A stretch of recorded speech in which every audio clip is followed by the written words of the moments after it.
When he turned 18, he was given nothing but a rusty key and the deed to a ruin. What he discovered inside that forgotten farmhouse wasn't just about the past. It was about a future he never knew he was meant to fight for. And if this is your first time here and you're looking for stories about second chances, about finding strength when you feel completely lost, consider subscribing. We're building something special here, a community for people who get it. The day I turned 18 felt less like a celebration and more like the severing of a final, frayed cord.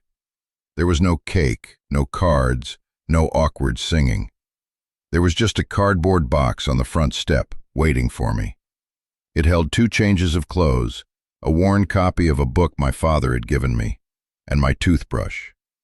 Everything else I'd owned over the last 2 years had been systematically disappeared, absorbed into the quiet, sterile tidiness of my stepmother Karen's house. She stood in the doorway, arms crossed, her expression a careful blank slate. It was the same look she'd perfected since my dad's funeral, a look that said, "This is an unfortunate but necessary procedure." "Happy birthday, Leo," she said, the words as hollow as the house behind her. She held out a thin manila envelope and a single rust-pitted key. "This is yours now. Your father's affairs are settled. This is what was left for you." I took them from her. The key was cold and rough against my palm. The envelope was surprisingly light. I didn't say thank you. The words had dried up in my mouth 2 years ago. I just looked at her, standing on the threshold of the home I'd grown up in, a home that no longer recognized me. The air was thick with things unsaid, with years of resentment packed down like soil in a too small pot. She had waited for this day with a patience that was almost admirable in its cold-bloodedness. The moment I was no longer her legal responsibility, I was an eviction notice waiting to be served. "It's a farmhouse," she added, as if sensing my confusion. Her tone was dismissive, tinged with a faint, dry pity. "Up north. It was his grandfather's. It's not worth anything, hasn't been lived in for 30 years. The roof is probably gone, but it's yours. The land is yours. Free and clear, as they say." She gave a tight, thin-lipped smile. "You're a landowner now." The humor, if you could call it that, was a tiny, sharp stone flicked at my head. A landowner of a worthless, forgotten ruin. It was the perfect parting gift from her, a burden disguised as an inheritance, a final reminder of my place in her new world. Nowhere. I didn't give her the satisfaction of a reaction. I slung my backpack over one shoulder, awkwardly hoisted the cardboard box into my arms, and turned away from the manicured lawn and the pristine beige siding of the house. I didn't look back. I felt her eyes on me, a pinprick between my shoulder blades, until I rounded the corner at the end of the street. And then I was alone. The silence was immediate and vast. The suburban quiet, usually a placid hum of distant lawnmowers and barking dogs, felt like a roaring vacuum. I walked for 10 minutes before I finally set the box down on a bus stop bench, my arms aching. I sank down beside it, the reality of the situation washing over me in a cold, numbing wave. 18, an adult, and utterly, completely adrift. I had a box, a backpack, a rusty key, and an envelope. I looked down at my hands. They were trembling slightly. For 2 years, I'd lived like a ghost, drifting through the hallways of my own past, making myself small, trying not to be a problem. I'd eaten my meals alone, done my homework in my room, and counted down the days until this exact moment. I thought it would feel like freedom. Instead, it felt like falling. I picked up the envelope and tore it open. Inside, as she'd said, was a property deed. The legal language was dense and impenetrable, a wall of text that meant nothing to me. It listed a parcel of land in a county I'd never heard of. Stapled to it was a small, folded piece of paper. A note from Karen. Her handwriting was a series of sharp, perfect peaks. "Leo," it read, "as per your father's will, the property at 144 Ryder Creek Road is now transferred to you. All other assets were used to settle his outstanding debts. This is the entirety of your inheritance. I suggest you sell the land for whatever you can get, though I doubt it will be much. Good luck." Outstanding debts. The phrase hung in the air. My father had been a careful man, a planner. He wasn't a gambler or a spendthrift. But after the accident, Karen had spoken vaguely of financial complications and poor investments he'd made. It was all part of the narrative she'd constructed, the one where she was the long-suffering widow left to clean up a mess. I had been too lost in my own grief to question it.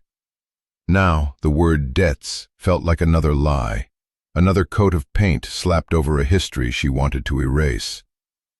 I folded the note and shoved it back into the envelope along with the deed. I leaned my head back against the hard plastic of the bus shelter and closed my eyes. The sun was warm on my face, a strange comfort. A worthless farmhouse, a ruin. It was a joke, a cruel final punchline. But as I sat there, with the distant city traffic humming in my ears, a different thought began to form, small and stubborn.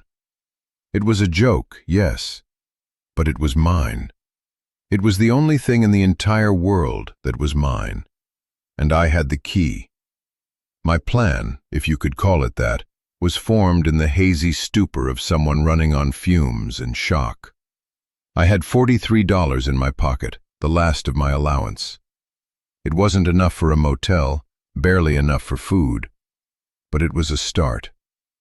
I spent the next hour at the public library, using their computer to look up Ryder Creek Road.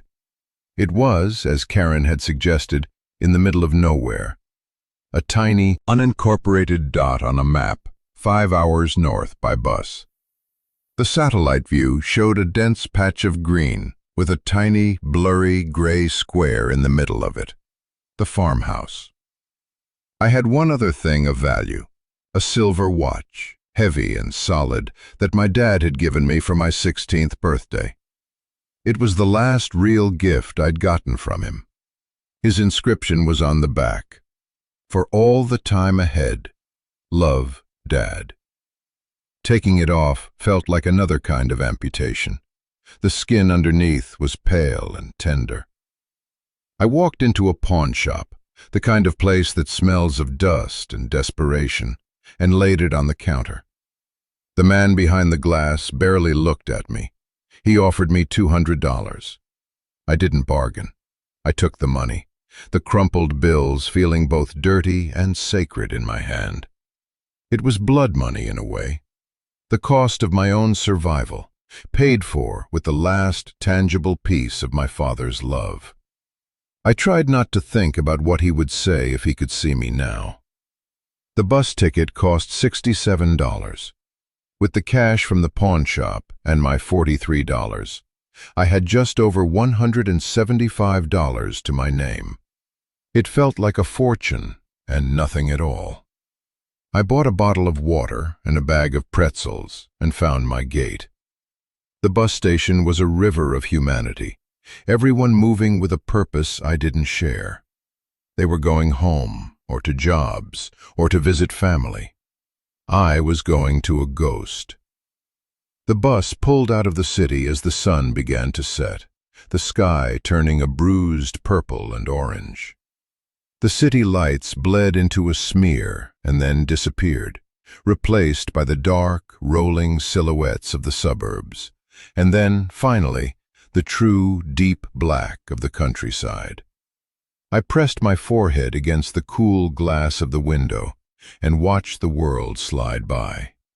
Each mile put more distance between me and Karen, between me and the life that had been hollowed out from the inside.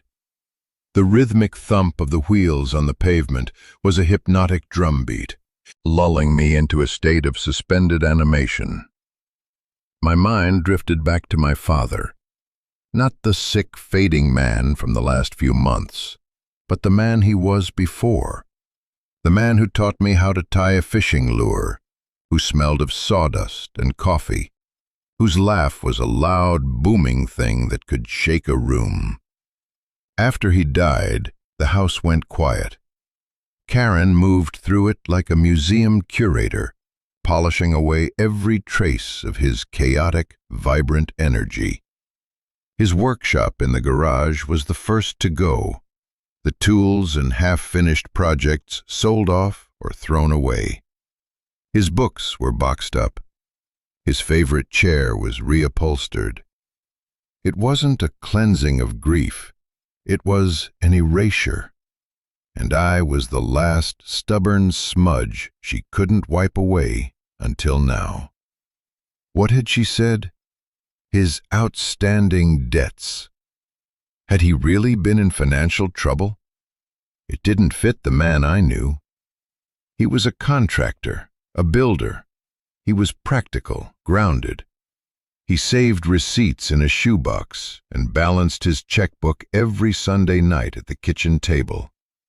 The idea that he'd left a financial disaster behind felt wrong, like a badly dubbed movie where the words don't match the lips. But what did I know? I was a kid who was now on a bus to nowhere, clutching a deed to a pile of rotten wood. The hours passed. Passengers got on and off at small, brightly lit depots in sleeping towns. I watched them reunite with loved ones, hugging under the yellow glow of the station lights, and a pang of something sharp and lonely hit me so hard I had to close my eyes. I must have dozed off, because the next thing I knew, the bus driver was calling out a name that sounded vaguely like my destination. "Riders Crossing! Last call for Riders Crossing!" I grabbed my backpack and my box, stumbling down the aisle in the dark. The bus hissed to a stop at what looked like an intersection of two country roads. There was no station, no shelter, just a single flickering street lamp casting a sickly orange glow on a faded wooden sign. The driver opened the door, and a blast of cold, damp air filled the bus.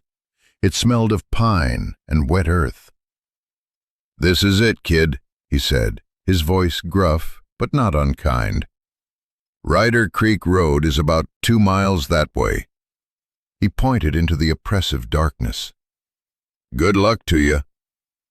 I stepped off the bus. The door closed behind me with a pneumatic sigh, and with a roar of its engine, the bus pulled away, its red taillights shrinking into the distance until they were gone. And then there was only the sound of crickets and the whisper of the wind in the trees. I was completely, utterly alone in the dark. The walk was longer than 2 miles, or at least it felt that way. The road was unpaved, my sneakers crunching on loose gravel with every step. My box grew heavier, its corners digging into my arms. The darkness was absolute, a thick, living thing that pressed in from all sides. The only light was the thin crescent of the moon and the faint, ghostly glow of the stars. I'd never seen so many stars. In the city, the sky was a blank, orange-tinged canvas. Here, it was a spill of diamond dust, overwhelming and beautiful. It made me feel very, very small. My feet were aching, and my shoulders screamed in protest by the time I saw it. At first, it was just a break in the tree line, a darker shape against the dark sky. A roof line, sagging in the middle like a tired old man's back.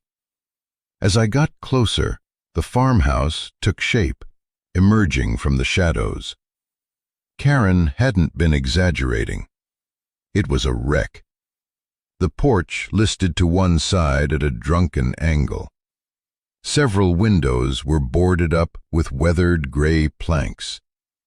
The paint, what was left of it, was peeling off in long, curling strips, revealing the dark, aged wood beneath.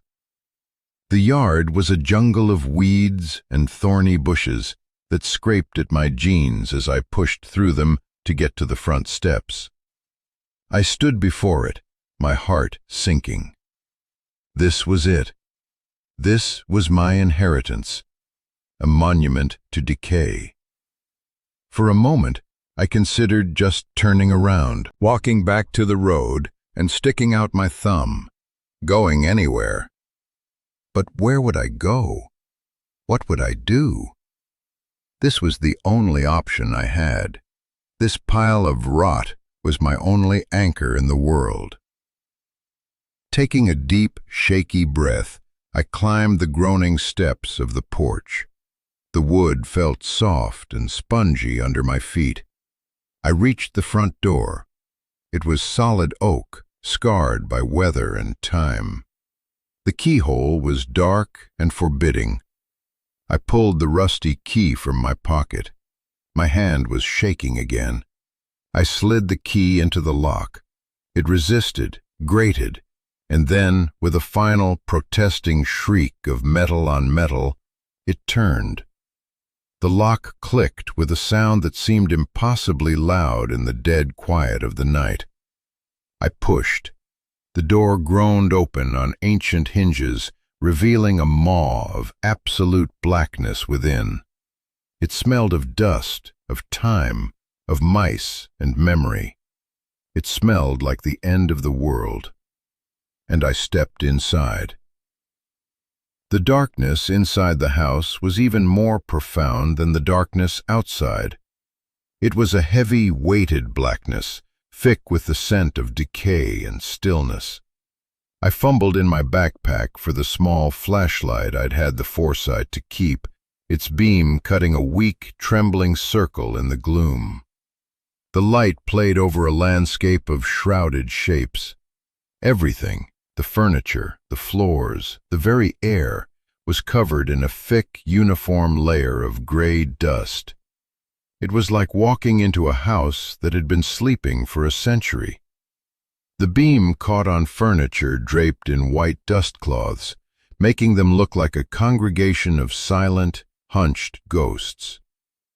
I stepped further in, my sneakers silent on the dusty floorboards. I was in a small entryway that opened into a larger living room. To my left, a staircase ascended into the upper darkness. To my right was a doorway leading into what I assumed was a dining room or kitchen. The air was cold and dead, the kind of cold that sinks right into your bones. I ran my flashlight over the walls. The wallpaper, a pattern of faded roses, was peeling in long, brittle strips. A fine web of cracks spread across the plaster ceiling. Karen was right. The place was worthless. It would take a fortune I didn't have to make it livable. It would probably be easier to just tear it down. A wave of despair, cold and sharp, washed over me. What was I doing here? This wasn't a home, it was a tomb, a monument to my father's forgotten past and my own non-existent future. I felt a hysterical laugh bubble up in my throat. I was Lord of the Flies, king of a forgotten, dust-choked island. I sank down onto the bottom step of the staircase, my box thudding to the floor beside me. I buried my face in my hands, the rough texture of my palms a grounding sensation. The silence pressed in, broken only by my own ragged breathing and the faint, unnerving skittering of something small in the walls.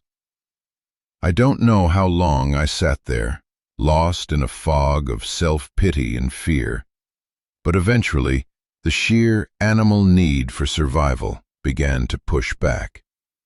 I was cold. I was tired. I was hungry. Sitting here in the dark wasn't going to solve anything. I had to do something. Anything. I stood up, my joints stiff, and forced myself to move. I decided to check the kitchen first. Maybe there would be running water. Maybe there would be something, anything, to eat. I pushed through the doorway, my flashlight beam dancing ahead of me. The kitchen was just as bad as the rest of the house. The countertops were thick with grime, the ancient-looking stove was rusted, and the door of the refrigerator hung slightly ajar, releasing a faint, sour smell. Definitely no food there. But as I swept the light across the room, it landed on something that made me stop. In the center of the kitchen, on a small, round table, sat a wooden box. It was out of place. Unlike everything else, it wasn't covered in a thick blanket of dust. There was a fine layer, yes, but it looked like it had been sitting there for months, not decades. It was a simple pine box, about the size of a shoebox, with a plain, unadorned lid. And on the lid, written in a familiar, slightly messy script that made my heart clench, was a single word: Leo. My breath caught in my throat. It was my father's handwriting. I recognized it instantly. I stepped closer, my light fixed on the box as if it might vanish. This wasn't random. This wasn't part of the decay. This was placed. This was deliberate. This was for me. My fingers trembled as I reached out and touched the lid. The wood was cool and smooth. With a sense of reverence and dread, I lifted it.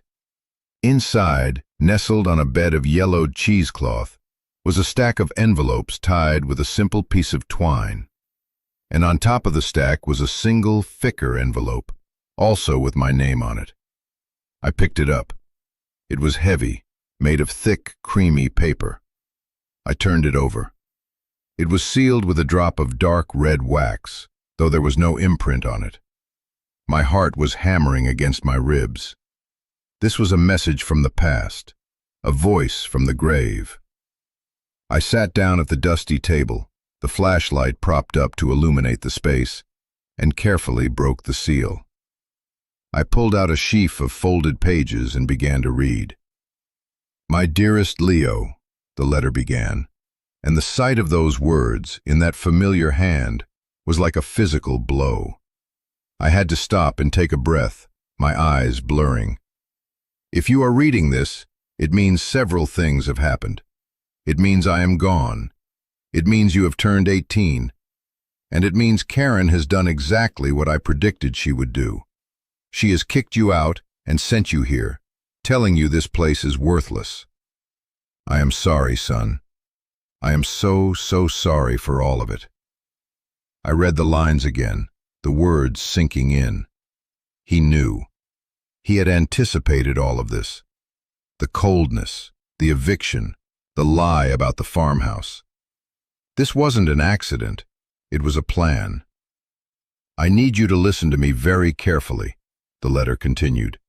Nothing is as it seems. For the last few years of my life, I was not the man you knew. I got involved in something I shouldn't have. A business deal with Karen's brother. It went sour. Very sour. These were not good people, Leo. They thought I had money, more than I did.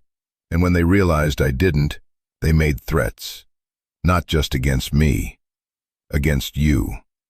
Everything I did after that, selling my tools, changing my will, appearing to be in debt, it was all a performance. It was to make me look broke, to make it seem like there was nothing left for them to take. It was to protect you. I stopped reading, my mind reeling. A performance. It was all an act. The story Karen had told me, the story of a man who left his family in financial ruin, was a lie. It was a lie my father had helped create. I felt a surge of anger, hot and confusing.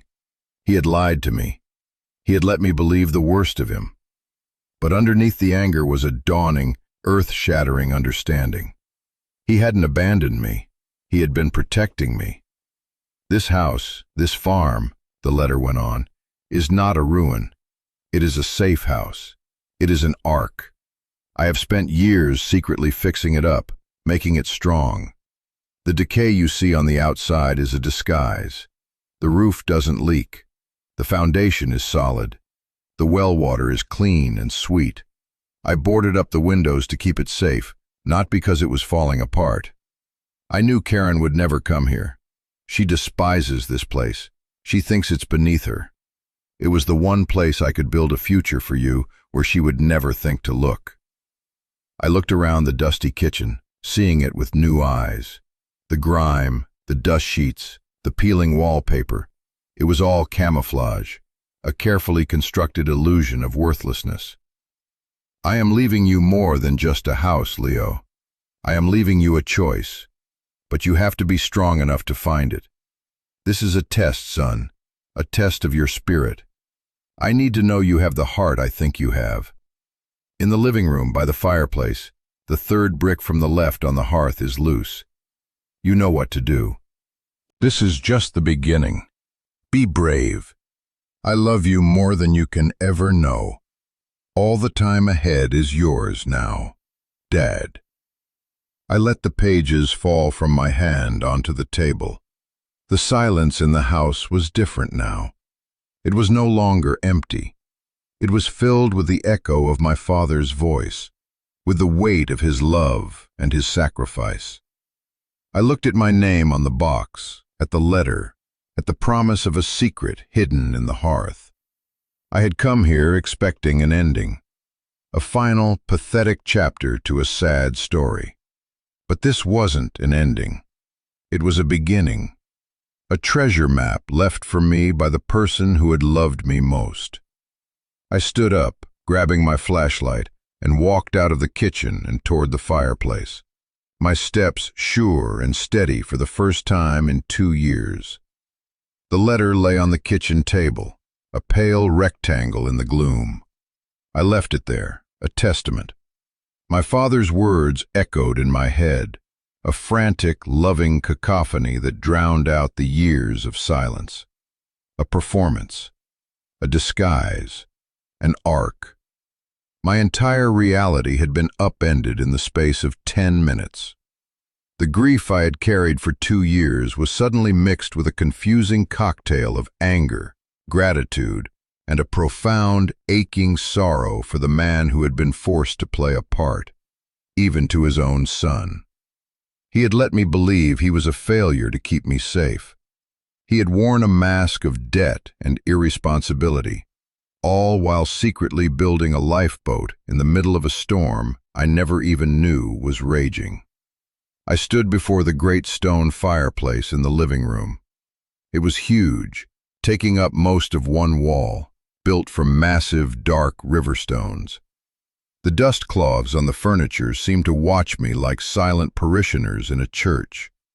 My flashlight beam found the hearth, a flat expanse of old, soot-stained bricks. The third brick from the left. I knelt down, the floorboards groaning under my weight. I counted them. 1, 2, 3. This one. It looked no different from the others, sealed tight with ancient mortar. I pushed on it. Nothing. I tried to pry at the edge with my fingernails, but they just scraped against the rough surface. Of course it wouldn't be that easy. This was a test. I went back to the kitchen, my mind racing. I needed a tool, something to use as a lever. I rummaged through the grimy drawers, my hands covered in dust and cobwebs. I found a bent fork, a rusty can opener, and then, at the very back of one drawer, a heavy-duty butter knife with a thick, solid blade. It would have to do. Back at the fireplace, I wedged the tip of the knife into the thin crack around the brick. I wiggled it, pushing and pulling. For a moment, nothing happened. Then, I felt a faint give, a tiny crunch of disintegrating mortar. Hope surged through me. I worked the knife back and forth, putting my weight into it. Sweat beaded on my forehead, dripping into my eyes. The process was slow, agonizing. It felt like I was performing a delicate surgery or cracking a safe. The scraping of metal on brick was the only sound in the house. Finally, with a low, grinding sound, the brick shifted. I was able to get my fingers around the edge and pull. It came free in my hand, heavy and solid. Behind it was a dark, hollow space, just big enough to hold what was hidden inside. My heart hammered. Reaching into the cavity, my fingers brushed against a smooth, oilcloth-wrapped package. I pulled it out. It was heavy and rectangular. I sat back on my heels, the package in my lap, and slowly unwrapped it. Inside was another, smaller metal box, the kind you might keep petty cash in. It was locked, but the key was taped to the lid. With trembling fingers, I unlocked it and lifted the top. The contents made me gasp. The first thing I saw was a thick stack of cash, $20 bills held together with a rubber band. I didn't count it, but it looked like a lot, more money than I'd ever seen in my life. Beneath the cash was another envelope, thicker than the first. And beneath that, a small, black object I didn't recognize at first. It was a small, rugged-looking cell phone, the kind contractors use, with a charging cable wrapped around it. A burner phone. I picked up the envelope. This one was also addressed to me in my father's hand. I opened it. More pages. And a business card. The card was simple, black text on white stock. Arthur Arris, Esquire, attorney at law. Below the name was a phone number and an address in a town about an hour away. I unfolded the letter and began to read. Leo, it started. If you found this, you've passed the first test. You didn't give up. I knew you wouldn't. That stubborn streak comes from me, I'm afraid. The phone you found is charged. The man whose card is in this envelope, Arthur Arris, is my lawyer. But more than that, he is my friend. He is the only other person in the world who knows the truth. He helped me set all of this up. You can trust him. Call him. He will explain the legal side of things, the things I was never very good at. I glanced at the burner phone, then back at the letter. This was getting deeper, more complex. This wasn't just a father leaving a secret for his son. This was a coordinated, legally fortified plan. The money in the box, the letter continued, is for you to live on. It should be enough for a few months. Buy food, get the power turned back on, get a cheap car if you can. There is a generator in the barn with fuel. It should work for now. Use it. This house is your fortress, but a fortress needs supplies. Don't be afraid to spend it. That's what it's for. But be careful, Leo. Be smart. Don't draw attention to yourself. To the rest of the world, you are an 18-year-old kid with nothing. That is your shield. Use it. His words were both comforting and terrifying. A fortress. A shield. This language belonged in a spy novel, not a letter from my dad, the guy who built decks and fixed leaky roofs. Who were these people he was so afraid of? What had he gotten himself into? I have to tell you more about Karen, the letter went on, and the tone shifted, becoming heavier.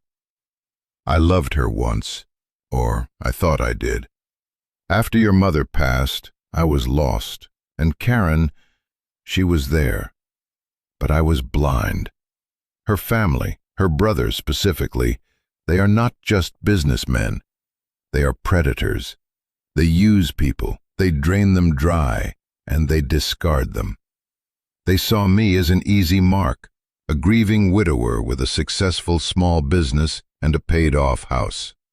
They pressured me into a partnership, a land development deal. It was a scam from the start.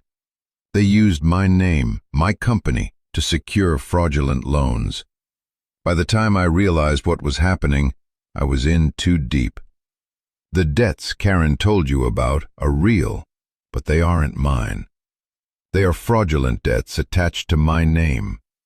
They were my prison. I had to stop reading again, my knuckles white as I gripped the pages. The vague complications Karen had mentioned were a deliberate, malicious trap. They hadn't just stumbled into my father's life. They had targeted him. They had used his grief as a weapon against him. A cold, hard fury began to build in my chest, a pure, clean anger that burned away the last of my numbness. I couldn't go to the police, he wrote. Her brother has connections. It would have been my word against theirs, and they would have buried me. Worse, they would have come after you. They made that very clear. So I did the only thing I could. I started hiding assets. I secretly funneled money out of the business, small amounts over years, and used it to buy this farm through a trust that Arthur set up. I let my business fail. I let my reputation crumble. I made myself look like a pathetic, washed-up fool. Every condescending look from Karen, every pitying word from her family was a victory. It meant the camouflage was working. It was the hardest thing I've ever had to do, son, letting you see me that way. I hope one day you can forgive me. I wasn't angry at him anymore. All I felt was a profound, heartbreaking love. I thought about the last year of his life, how he'd seemed to shrink, to fade. I had thought it was the illness, but it was the weight of this secret, the strain of the performance. He had been acting for his life, for my life. This house is more than a house, the letter concluded. And this is not all I've left you. There is one more box, the most important one. It contains everything you need to be truly free. But finding it is the final test. This house was my father's, your grandfather's. He was a builder like me, but he was also a man who loved puzzles. He built secrets into this place. I've left you a map of a sort, but it's not on paper. The map is the house itself. Look for what is out of place. Look for my work. Where my hand has been, there you will find the next step. Start in the barn.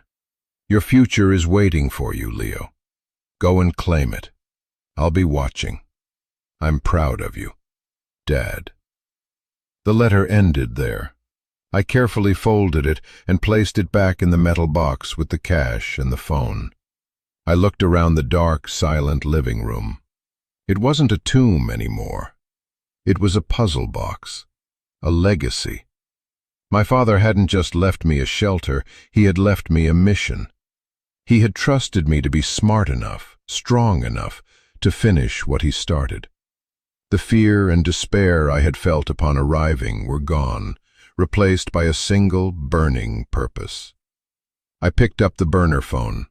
It felt heavy in my hand, a direct line to a world I didn't understand. I switched it on. The screen glowed to life, a stark green against the black.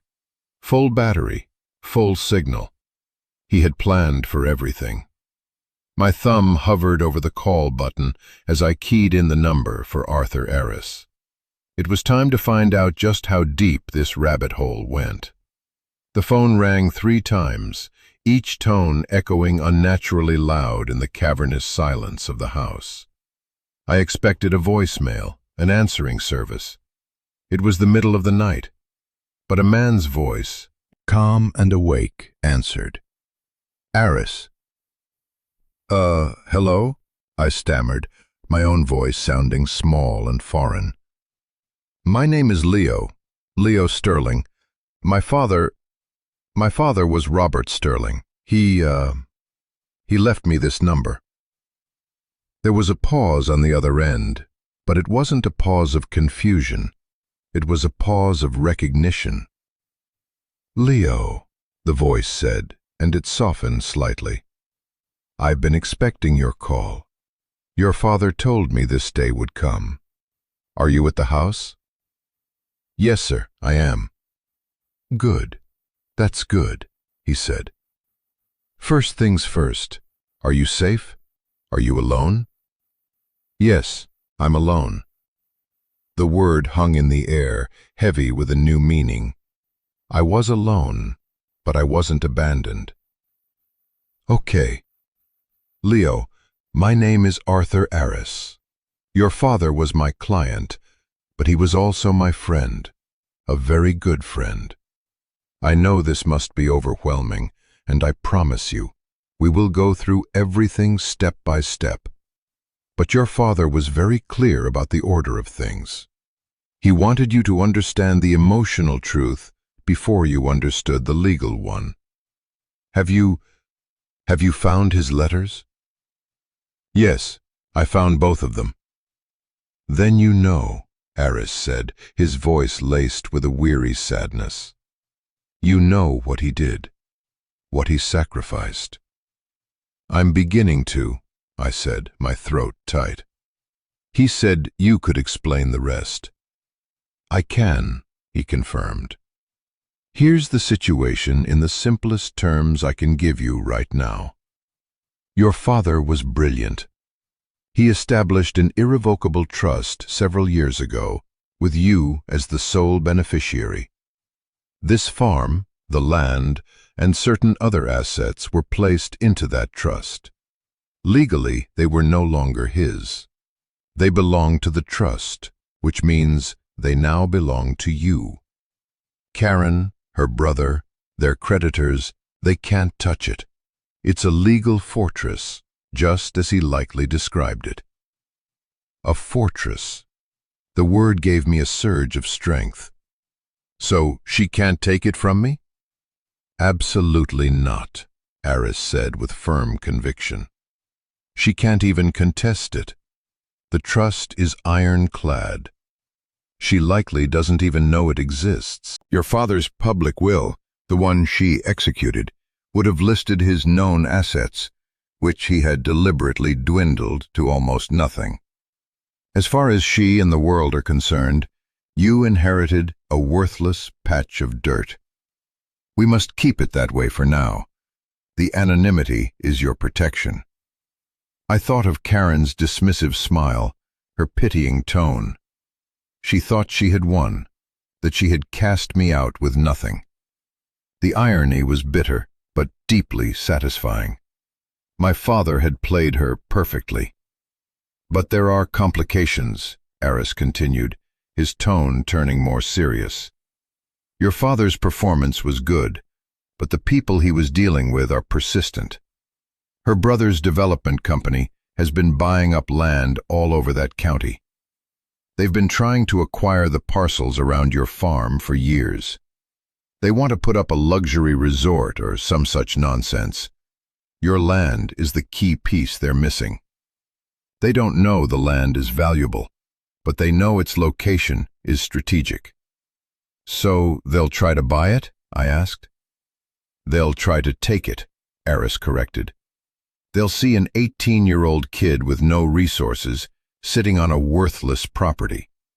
They'll make a lowball offer, and if you refuse, they'll get nasty.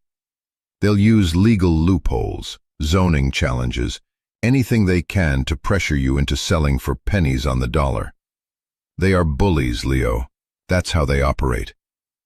A new kind of fear, a more practical one, began to creep in. This wasn't just about uncovering a secret. It was about defending it. There's also the matter of back taxes, he added. To maintain the appearance of abandonment, your father let the property taxes fall into arrears. It's not a critical amount yet, but it's a vulnerability. If the taxes go unpaid for too long, The county can seize the property and sell it at auction. Guess who would be the first in line to bid? Karen's brother, I said. It wasn't a question. Exactly. So our first priority is to get those taxes paid and get the deed officially transferred from the trust to you. The money your father left you should be more than enough to cover that. But we have to be careful how we do it. We can't have you suddenly appearing with a large sum of cash. I can handle the payment discreetly through my firm's accounts. I felt a wave of relief. I wasn't in this alone. I had an ally, a professional. Okay, I said, trying to sound more confident than I felt. Okay, what do I do? For now, you do what your father said. You lay low. You make the house your own, and you find the final package. Your father told me he left you one last thing, the most important part of the inheritance. He called it the war chest. He never told me what was in it or where it was. He said finding it was your final test, a way for you to truly understand the house and his legacy. He said the map was the house itself. His letter said the same thing, I confirmed. It said to start in the barn, to look for his work. Then that's what you do, Aris said. Leo, your father believed in you. He believed you had the strength and the intelligence to see this through. He spent years building this ark for you. All you have to do is learn how to sail it. Call me the second you find that box. And call me if you see anyone snooping around. Anyone. Don't engage with them. Just call me. Do you understand? I understand, I said. Good. Get some rest if you can. You have a big day ahead of you. And Leo? Yes? Your father was the best man I ever knew. He would be incredibly proud of you right now. The line went dead. I lowered the phone, the lawyer's final words hanging in the air. Proud of me. It was a sentiment I hadn't heard or felt in a long, long time. The weight of it was grounding, solid. I wasn't just a scared kid in a dark house anymore. I was the guardian of a secret, the heir to a fortress, the son of the best man Arthur Aris ever knew. I had a mission. I didn't sleep. The adrenaline and the flood of revelations were too much. Instead, I worked. I found the main breaker in the cellar. A clean, modern panel that was completely out of place with the ancient, dusty surroundings. Another sign of my father's secret work. I flipped the switch. Nothing happened. The power was cut off at the road, just as I'd suspected. Then I remembered what he'd said in the letter. The generator in the barn. The barn. That's where he said to start.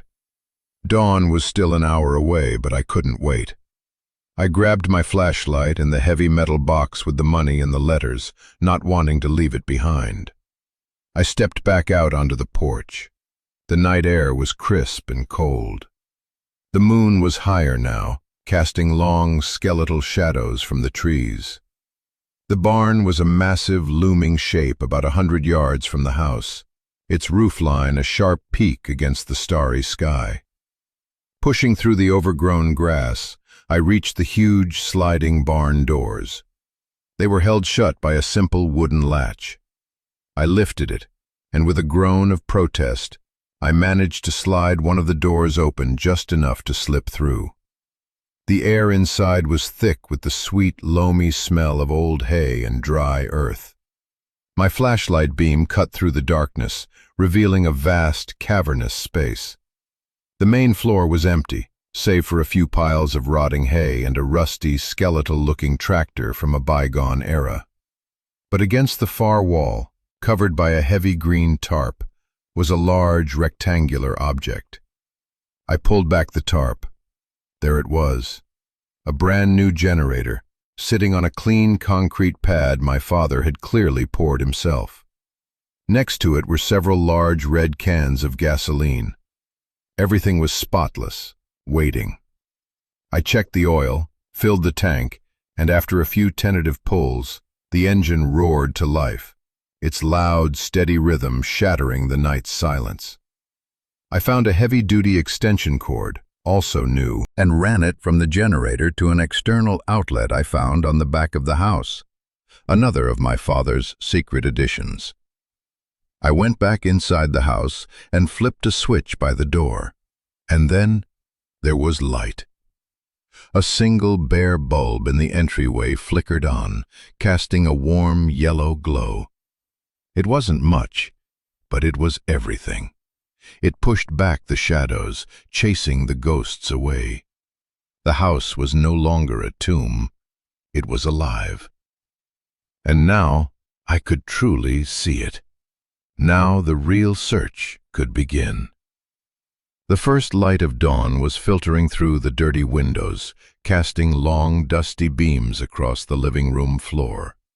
With the generator humming steadily outside and a few lamps glowing, the house felt less intimidating, more knowable.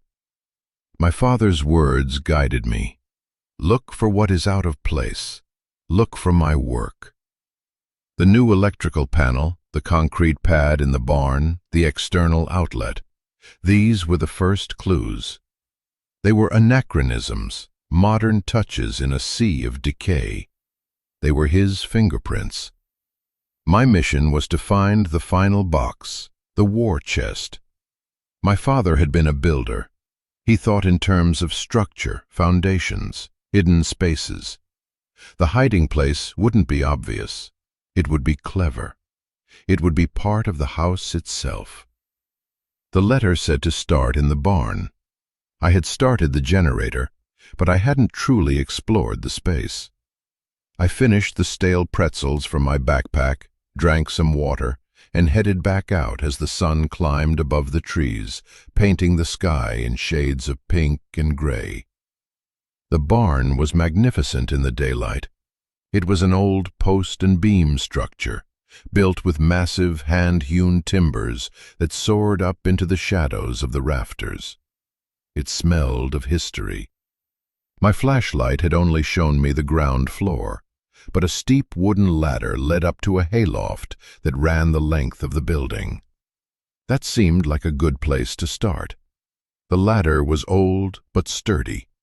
I climbed, the rungs smooth from years of use. The loft was filled with ancient, decomposing hay bales, releasing a dry, sweet dust that made me sneeze. The light from the high windows was hazy, illuminating dancing dust motes. I walked the length of the loft, my feet sinking slightly into the old hay. I was looking for my father's touch, a new floorboard, a freshly planed beam, a patch in the wall that looked too clean. At the far end of the loft, tucked away in the deepest shadow, I found it. Most of the back wall was constructed of wide, rough-sawn planks, gray with age. But one section, about 4 feet square, was different. The wood was newer, a slightly warmer color. The saw marks were finer, and there were no cobwebs. My heart started to beat faster. This was his work. I ran my hands over the section of wall. It was smooth, solid. I pushed on it. It didn't move. I looked for a latch, a handle, a hidden seam. Nothing. I stood back, frustrated. A puzzle. My grandfather loved puzzles, my dad had said. This was part of it. What was I missing? I thought about my dad, how he worked. He was methodical. He was clever, but he was also practical. The solution wouldn't be magical, it would be mechanical. I got down on my hands and knees, examining the floor where the new wall met it. And there, almost completely hidden by loose hay, was a small, dark hole drilled into a floorboard, no bigger than my thumb. I peered into it. It was just a dark hole, but it was deliberate. It had to be the key. I needed something to stick in it, a rod, a pin. I remembered the old rusty tractor on the ground floor. Maybe there was a tool, a piece of metal I could use. I scrambled back down the ladder. The tractor was a skeleton of rust, but in a rotted-out leather pouch hanging from the seat, I found a few old tools. Among them was a long, heavy-duty iron pin, probably for a hitch. It was caked in rust, but it was straight and solid.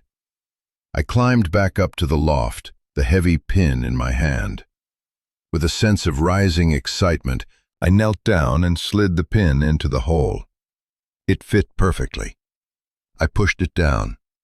It went in about a foot and then stopped with a soft click.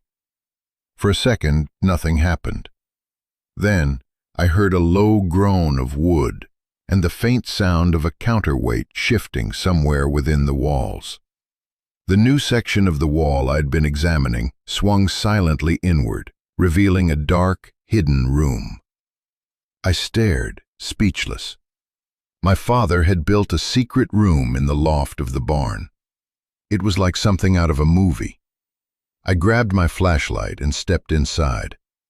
The room was small, no more than 10 feet by 10 feet. It was clean, dry, and smelled of fresh-cut pine. There was a simple wooden workbench against one wall. On the bench sat a laptop computer, and next to the laptop, a heavy military green metal footlocker. The war chest. I approached it with a sense of awe. This was the final destination on the map my father had laid out. I ran my hand over the cool metal lid. It was secured with 2 heavy latches and a combination padlock. Of course, one final puzzle. I looked around the small room for a clue. There was nothing. No numbers written on the wall, no note. I sat down on the floor in front of the footlocker, my mind racing.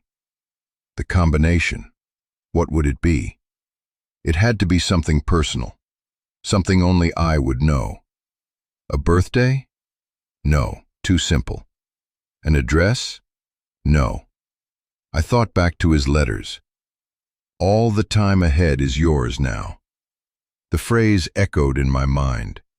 It was from the inscription on the watch I had sold. I felt a pang of guilt. The time. He had given me a watch for my 16th birthday. That was the last real celebration we had together before he got sick, before everything changed. My 16th birthday. The date. My birthday is October 27th, 10/27. But a combination needs more numbers. My 16th birthday, 10/27/16. 6 digits. It was a long shot, but it felt right. It felt like him. My fingers were clumsy as I dialed the numbers into the lock. 10, 27, 1 to 6. I pulled on the shackle. It clicked open. I let out a breath I didn't realize I'd been holding. I unhooked the padlock and lifted the heavy latches. With a deep sense of reverence, I opened the footlocker. I was prepared for anything. More cash, gold bars, legal documents. But I wasn't prepared for what I saw. The footlocker was filled, almost to the brim, with thick, neatly bundled stacks of $100 bills. More money than I could possibly imagine. But that wasn't what made me freeze. On top of the money was a simple, leather-bound journal. And next to the journal, a framed photograph. It was a picture of my father and me, taken on a fishing trip years ago. He was smiling, his arm around my shoulders, and I was a little kid, proudly holding up a tiny sunfish. And tucked into the frame of the photograph was one last letter. My name was on the front. I picked it up, my hands shaking. This was it, the final word. I opened it and read. "My son," it began, "you found it. I never doubted you for a moment. If you are reading this, you hold my entire legacy in your hands, the good and the bad. What you found in this box is the sum total of my life's work, salvaged from the wreckage. It is the money I was able to hide, the life insurance policy I took out that Karen never knew about, the final remnant of everything I ever built. It's yours, all of it. I looked from the letter to the unbelievable amount of cash in the footlocker. It had to be hundreds of thousands of dollars. Life-changing money. Escape money. This money gives you a choice, Leo. A real one. Mr. Aris has probably told you about the development company that wants this land. They will make you an offer soon. With this money, you don't have to sell. You don't have to do anything. But they will offer you a lot. You could take their money, add it to what's in this box, and disappear.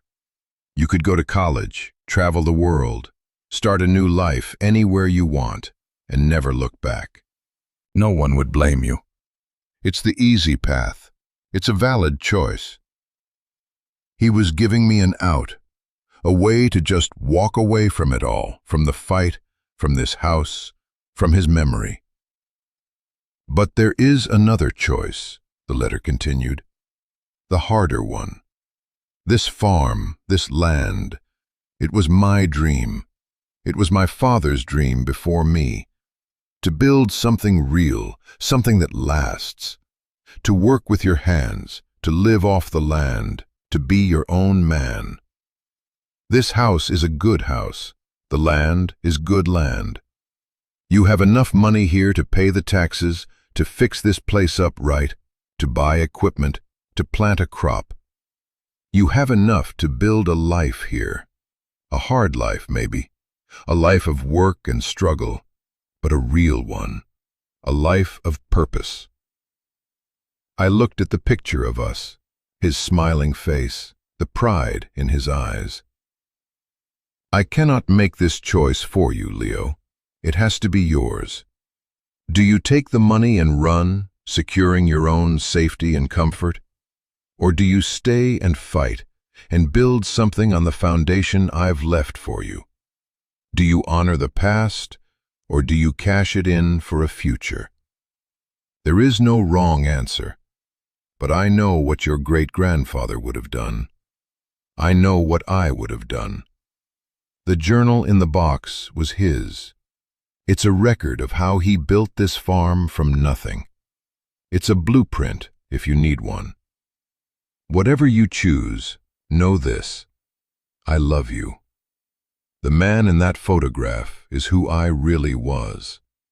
Everything I did to get you back to this moment, to give you this choice, to make you free. The time is yours, Leo, all of it. Use it well. Love, Dad. I set the letter down, my vision blurred with tears. I cried then. I cried for the father I had lost, and for the father I had just found. I cried for the years of lies and fear, and for the incredible, stubborn, beautiful love that had been hidden beneath it all. I cried for the boy in the photograph, and for the man I was supposed to become. The choice he had laid before me was stark. The easy wrong or the harder right. Money and freedom or legacy and purpose. I picked up the old leather journal. The cover was soft and worn. I opened it to the first page. The handwriting was a looping, old-fashioned cursive. April 12th, 1946, it read. Broke ground today. The soil is good. This will be a home. I closed the journal and looked out from the secret room, through the barn, toward the house. My house. My home. The sun was fully up now, bathing the overgrown yard and the peeling paint in a warm, golden light. It didn't look like a ruin anymore. It looked like a promise. It looked like the future. And in that moment, I knew what my choice was. I wasn't going anywhere. I was home. The work was just beginning. The days that followed were a blur of motion and purpose. My first act was to call Arthur Eris. I told him I'd found the footlocker. I didn't tell him how much was in it. It felt too personal, too sacred to put into words over the phone. I just said, "It's enough. It's more than enough." "I'm glad, Leo," he'd said, his voice warm with relief. "Your father would be too. What's your decision?" "I'm staying," I said, the words feeling solid and true in my mouth. "I'm keeping the farm." There was a pause. "That is the harder road, you know." "I know," I said, looking out the kitchen window at the vast, untamed land. "But it's the right one." Eris guided me through the next steps with calm efficiency. I took the burner phone and the laptop into the nearest town, a sleepy place called Northwood, about 30 minutes away, and from the library wired him the money for the back taxes, plus a retainer for his services. He handled the payment to the county, erasing our biggest vulnerability. The property was secure. Next, we began the process of formally transferring the title from the trust into my name. It was a mountain of paperwork, but Eris made it feel manageable. For the first time, I felt like I had someone in my corner, a true ally. While the legal gears were turning, I went to work on the house. That first week, I lived off canned goods I bought at the town's small grocery store and the generator's noisy power. I slept on a pile of dust cloths on the living room floor. My first major project was cleaning. For 3 solid days, I did nothing but fight back against 30 years of dust and grime. I pulled off the shrouds, revealing furniture that was old and simple, but solid oak and maple, built to last. I swept and mopped, scrubbed and polished. With every bit of grime I wiped away, it felt like I was wiping away the camouflage, revealing the true house underneath. I was letting it breathe again. The house was full of my grandfather's and my father's handiwork. The bookshelves were built into the walls. The kitchen cabinets were custom-made with clever space-saving features. My father had, as he'd said, made sure the bones were good. He'd secretly replaced rotting sills, updated the plumbing, and reglazed the windows behind their protective boards. The decay was only skin deep. As I worked, I felt a growing connection to them, to the generations of men who had built and cared for this place. I was no longer just a boy in a house. I was the next link in a chain. After the house was clean, I used some of the cash, feeling a thrill of both guilt and power as I peeled the $100 bills from the stack, to buy a used pickup truck. An old, beat-up Ford, red and rusty, but the engine ran strong. It was freedom. It meant I could haul supplies, get to town without a 2-mile hike, and start to feel like a part of the world again. My next trip was to the power company.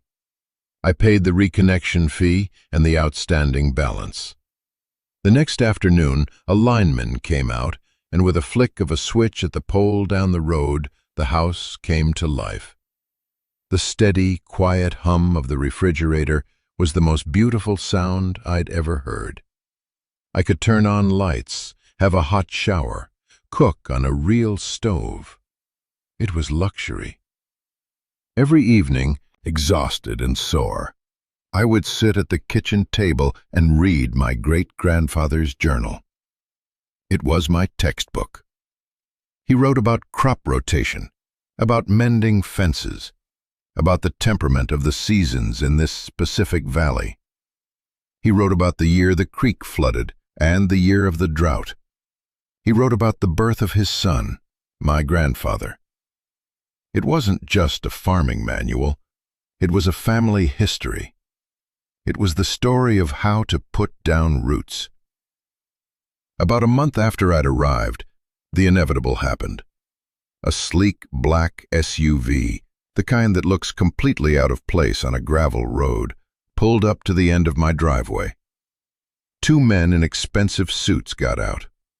They looked around at the overgrown yard and the still peeling paint on the house with faint, disdainful expressions.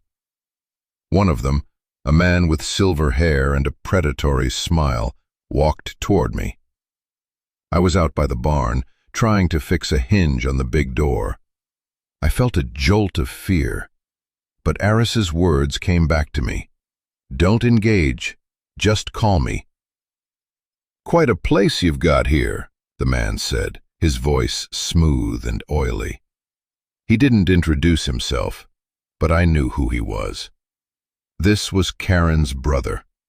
This was the man who had ruined my father. I just nodded, not saying a word, my hand tightening on the wrench I was holding. "Look, kid, I'll be straight with you," he said, getting impatient with my silence. "This land is part of a larger development project. Your little farm is holding things up. I'm authorized to offer you $20,000 for the property, cash. You can take it and be on your way today. It's more than this pile of sticks is worth." $20,000. It was an insulting, predatory offer. He saw a broke kid he could easily intimidate. He had no idea I was sitting on a war chest that could buy and sell him. The power of that secret was immense. It gave me the strength to look him right in the eye and say one word. "No." His smile faltered. "No? Kid, you're not listening. This isn't a negotiation. That's the offer. Take it or leave it. And trust me, you don't want to leave it." "The answer is no," I repeated, my voice steady. "This is my home. It's not for sale.